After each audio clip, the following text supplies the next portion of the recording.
Hey kids, Jason Moon with Euless Fire Department. It's not uncommon for us to go do engine tours to come to your school or come to your daycare, but right now we got to stay home to stay safe just like you do. So we're going to do an engine tour here so that you can watch it at home.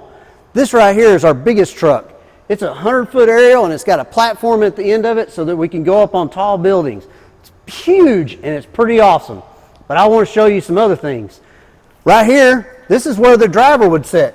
He sits up here, he drives them to the call, and he makes sure that they get all the water that they need. Come on back. So back here is where the firefighters would sit. And they have all their gear set out so that they're ready to go and they can get dressed at a moment's notice. And they'll be ready when they get to the call. And we can hear one of the other stations going on a call right now. Right here is where the driver would work all the pump. And you can see all the levers and all the gauges so that he can make sure they get the right pressure and the right amount of water at the right time. It's a very complicated job and you got to learn some math to do it. So y'all study your math. Come on back. We got all of our compartments open so that you can see some of our equipment. In here we've got some toolboxes that have all kinds of stuff in them. We got all kinds of big adapters and hoses for the driver to use.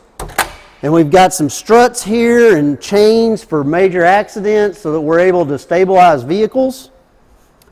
Moving back to this next compartment, this is the saw compartment.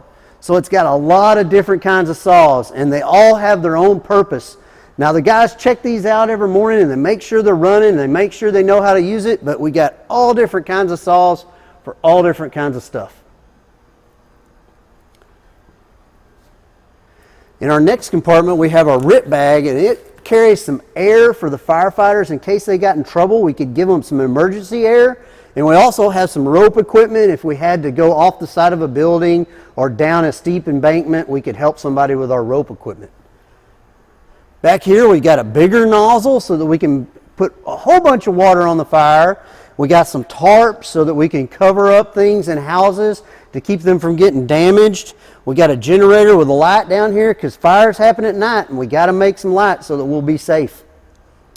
We got a whole bunch of cones here because if you see us out on the freeway, that's a very dangerous place. So we'll have a lot of cones put out so that nobody will run into the scene. We always got to remember to be safe, slow down for emergency vehicles.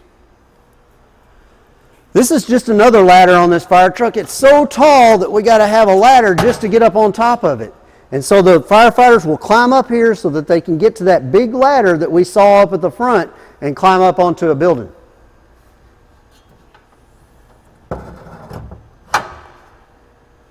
As we come around to the back, we've got all of our ladders in here. So we got the big ladder on top, but we got smaller ladders that we can pull out of here and lean them up onto a building so that we can get to the second story or the third story. Just like many of you may live in apartments, and we'll be able to get to that second and third floor with some of these ladders.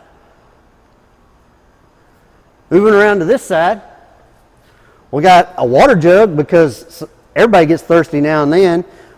We got some other equipment in here. Over here, everybody's heard about the jaws of life.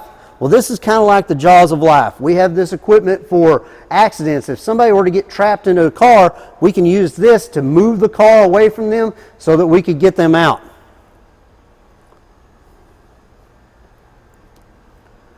In the next compartment, we've got airbags. So if somebody were in an accident, either a car accident or an industrial accident, and we needed to move something really heavy, we use these bags, and this has air in it, and we can push that air into the bags to make it lift things.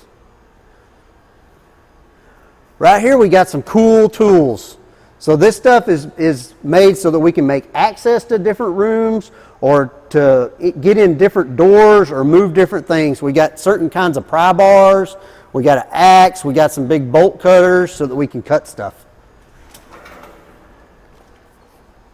In here we've got different tools. We got a big fan because a fire is really, really smoky, and if we need to get all that smoke out of a building, we use a big fan like these two to push fresh air in and push the bad smoke out.